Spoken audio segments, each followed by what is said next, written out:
হও, হাজি হও, গাজী হও, নামাজি হও, দানবীর হও, ইমাম হও, খতিব হও, আলেম হও, ফকিহ হও, মুফতি হও, মুহাদ্দিস হও, যাই হও না কেন সরাসরি তোমার জন্য জাহান্নাম। জোরে বলুন নাউজুবিল্লাহ।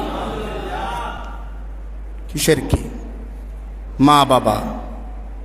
আল্লাহ সরাসরি বলে দিয়েছেন, ওয়াকাদা রাব্বুকা আল্লাহ তা'বুদু। এ আমার বান্দা, আমি তোমাদেরকে বলে দিচ্ছি, এটা আমার আদেশ, এটা আমার আদেশ। আমি আল্লাহ তোমাদেরকে আদেশ দিচ্ছি, আমি ব্যতীত আর কারো ইবাদত করবা না। আমার ইবাদত করবা, করতে হয় আমার ইবাদত করবা, আর তোমাদের মা বাবার সাথে সব সময় সদ্ব্যবহার করবা। জোর বলুন না সুবহানাল্লাহ। ওয়াবিল ওয়ালিদাইনি ইহসানা।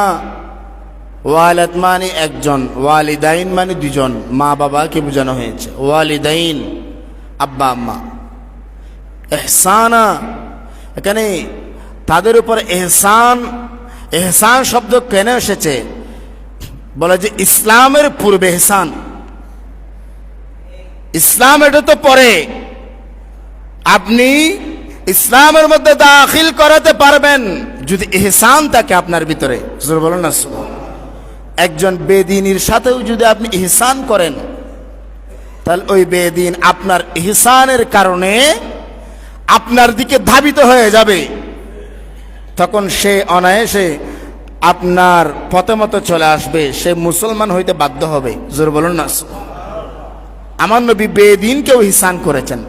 জোরে বলুন না সুবহানাল্লাহ। এক ইহুদি মসজিদে নববীর মধ্যে ঢুকি রাসূল পাকের সামনে মসজিদে নববীতে প্রস্রাব করে দিল। সাহাবায়ে কেরামরা সবাই দাঁড়িয়ে গেল। ওই ইহুদিকে মারার জন্য সবাই দাঁড়িয়ে গেল। ফারুক আজম তলোয়ার নিয়ে তাকে দ্বিখণ্ডিত করবে। রাসূল পাক নিষেধ করলেন, খবরদার কেউ তার গায়ে হাত তুলবে না।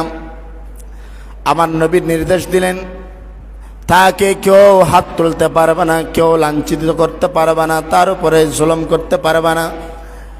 সে বুঝে করুক বা না বুঝে করুক, সে ইনকার করে হোক বা অনিনকার করে হোক, যেইভাবে হোক না কেন, তো সে মসজিদের মধ্যে প্রস্রাব করে দিয়েছে, খবরদার তার উপরে হাত তোলা যাবে না। আমার নবী স্বয়ং সাহাবা আজমাইনদেরকে নিয়ে সেগুলা পরিষ্কার করলেন এবং ওই ইহুদিকে গোসল করানোর ব্যবস্থা করলেন। সর্বশেষ পরিসরে তাকে মসজিদে নববীর মধ্যে ঢুকালেন। ঢুকায়ে সামনে বসালেন। বসে জিজ্ঞেস করছেন, আপনার কি হাজতের তাড়না হয়েছে নাকি আপনি ইনকার করার জন্য করে দিয়েছেন? তখন আর জবাব বন্ধ। ওই ইহুদির জবান থেকে জবাব আসছে না। ইয়া রাসূলুল্লাহ, হাউমাউ করে কান্না করে দিয়েছে, আমি শয়তানের তাড়নায় পরে আপনাদেরকে মুসলমানদেরকে আমি পরীক্ষা করার জন্য, তাদের ঈমানি বল পরীক্ষা করার জন্য আমি এই কাজটা জেনে বুঝে করেছি। আর রাসূলুল্লাহ, আপনার এই ইহসান দেখে, আপনার এই সহমর্মিতা, সুন্দর আচরণ, সদ্ব্যবহার দেখে আমি মুগ্ধ হয়ে গিয়েছি। আর রাসূলুল্লাহ, আমি আর দেরি করতে চাই না, আমাকে আপনি কলমা পড়ে মুসলমান বানিয়ে নেন। ইহসান, ইহসান কাকে বলে? ইহসান। এখন তো আব্বা আম্মা, অনেক বৃদ্ধ আব্বা আম্মা যারা অবহেলায় আর ফালঙে থাকার সুযোগ হয় না, এখন কোথায় থাকে? নিচে নিচে মাটিতে, মাটিতে মেট্রো বিছিয়ে অবহেলায় অনাদরে ফেলে রাখে। আমরা মাঝে মাঝে অনলাইনেতে দেখি বৃদ্ধ আব্বা আম্মা, দেখা যায় এই দিন আনোয়ারার মধ্যে একটা মেয়েকে, মহিলা, বৃদ্ধা মহিলাকে জঙ্গলের মধ্যে ফেলে আসছে। এটা কারো মা নয়, এই মহিলাটা কারো না কারো মা নয়।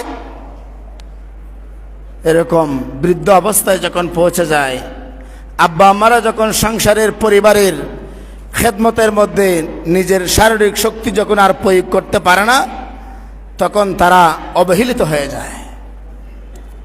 খবরদার, তুমিও তো অবহেলিত ছিলা, তুমি তো ছোট ছিলা, 1 থেকে 20 বছর বয়স পর্যন্ত তুমি তো অবহেলিত ছিলা, তুমি তো ছোট ছিলা, তুমি তো সংসারের কিছু করতে পারো নাই।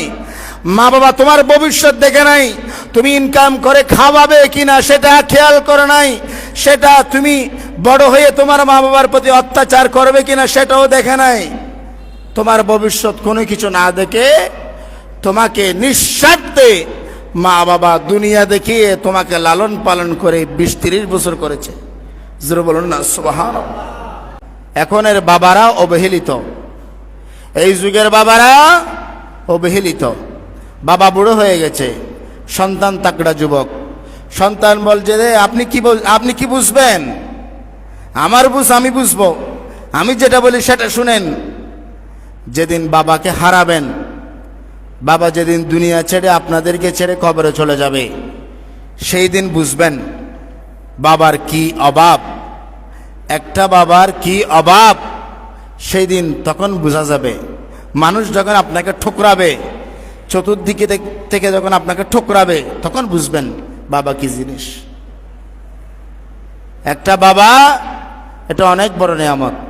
নবীজি বলছেন হুমা জান্নাতুকা ওয়া নারুকা, মা বাবা দুইজনই তোমাদের জন্য জান্নাত, আবার দুইজনই তোমাদের জন্য জাহান্নাম। মুজামিউল কালাম রাসূল পাক একদম শর্টকাট করে দিয়েছেন, জান্নাত জাহান্নাম দুটাই তোমার মা বাবা। উম্মত তুমি বুঝে নাও, আল্লাহর কোরআন মানলে, তাদের সেবা করলে, আল্লাহর হুকুম মানলে, তাদের কথাই চললে, তাদের উপর সন্তুষ্টি থাকলে, তারাও যদি তোমার উপর সন্তুষ্টি থাকে তাহলে নিশ্চিত জান্নাত। জোরে বলুন না সুবহানাল্লাহ। আর যদি তাদেরকে অবজ্ঞা করা হয়, তাদেরকে যদি জুলুম করা হয়, তাদের উপর যদি অত্যাচার করা হয়, তাদেরকে যদি আপনি যেমন ইচ্ছা তেমন বলেন, তাদেরকে যদি তুচ্ছ তাচ্ছিল্য করেন, তাদেরকে যদি মর্যাদা না দেন, সৎ ব্যবহার না করেন, রাসূল পাক বলছেন সরাসরি তুমি আবেদ হও, হাজি হও, গাজী হও, নামাজি হও, দানবীর হও, ইমাম হও, খতিব হও, আলেম হও, ফকিহ হও, মুফতি হও, মুহাদ্দিস হও, যাই হও না কেন সরাসরি তোমার জন্য জাহান্নাম। জোরে বলুন নাউজুবিল্লাহ।